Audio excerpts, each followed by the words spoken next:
उठो, जागो और तब तक मत रुको जब तक लक्ष्य की प्राप्ति ना हो जाए। देवियों और सज्जनों, असंख्य नौजवानों, आज आपके बीच हम इसी कड़ी में एक ऐसे ज्वलंत मुद्दे को लेकर आए हैं जो हमारे समाज के लिए, हमारे देश के लिए, हमारे परिवार के लिए अत्यंत महत्वपूर्ण और बहुउपयोगी है। वह है हमारे बच्चे।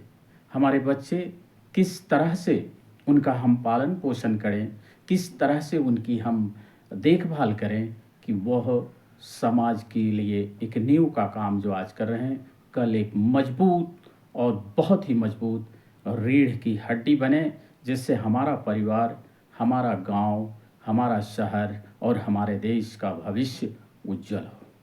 बच्चे ही हमारे देश का भविष्य हैं। देवी और सज्जनों, असंख्य नौजवानों, आप सबका मैं इस विषय पर आज हार्दिक स्वागत एवं अभिनंदन करता हूँ। जैसा कि आप लोग जानते हैं कि बच्चे ही भविष्य का निर्माता हैं।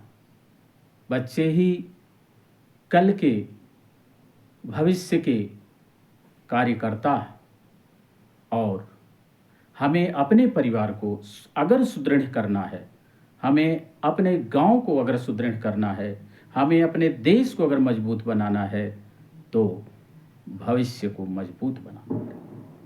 और भविष्य हमारे बच्चे हैं।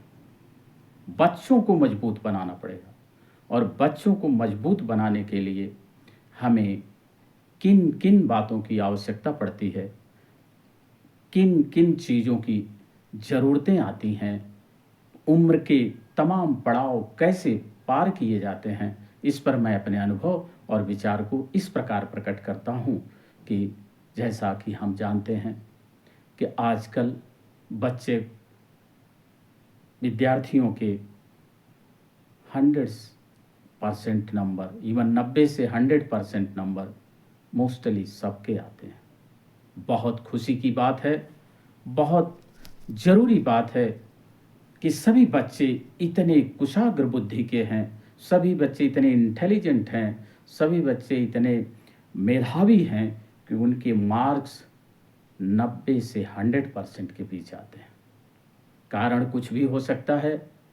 एक कारण यह भी है कि आज के बच्चे बहुत आधुनिक हैं, बहुत टैलेंटेड हैं, और दूसरा कारण यह भी है शिक्षा का आधुनिकीकरण, प्रश्न पत्रों का आधुनिकीकरण। यही अगर हम 1970 से 90 के बीच के दौरान के समय को देखते हैं, जो हमारा समय है, उस समय पर 70 से 80% नंबर लाना एक कठिन और संघर्षपूर्ण कार्य ही नहीं था, बल्कि बड़ी टेढ़ी खीर हुआ करती थी, जैसा कि आप लोग भी जानते होंगे। साथियों, समय के साथ सब बदलता है। समय के अनुसार, शिक्षा नीति में परिवर्तन के अनुसार प्रश्न पत्रों की भी व्यवस्था बदली है, जिसके कारण आज बच्चे का नंबर 90 से 100% आना कोई विशेष बात नहीं है, आम बात हो चुकी है। अपने समय में 75 से 80% नंबर आना एक बहुत ही खुशी और बहुत ही बहुत ही अहम बात होती थी।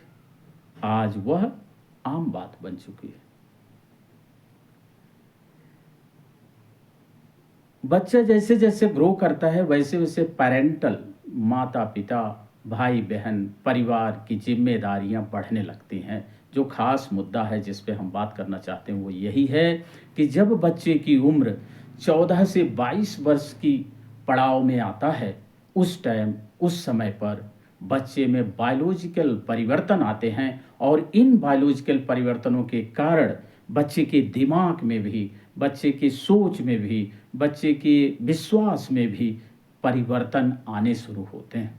और यही वह समय है जब शिक्षक, माता पिता, भाई बहन, जो भी परिवार में लोग हैं गार्जियन के रूप में, बच्चे को अत्यंत अत्यंत सरल और सहज, फ्रेंडली रूप में उनके साथ सहयोग करें, ताकि बच्चे को यह कभी भी ना लगे कि हमारे माँ बाप, शायद हमारे भाई बहन या हमारे शिक्षक हमारी बातों को समझ नहीं पाते। इसी समय बच्चे के मन में बायोलॉजिकल परिवर्तन होने के कारण, हार्मोनल चेंज होने के कारण यह विचार उत्पन्न होने लगते हैं कि उनके रिलेटिव्स, उनके शिक्षक शायद उनकी बातों को आसानी से समझ ही नहीं पा रहे हैं, और वह अपने विचार को किसी दूसरे से, अपने मित्र से, बाहरी लोगों से व्यक्त करना शुरू कर देते हैं।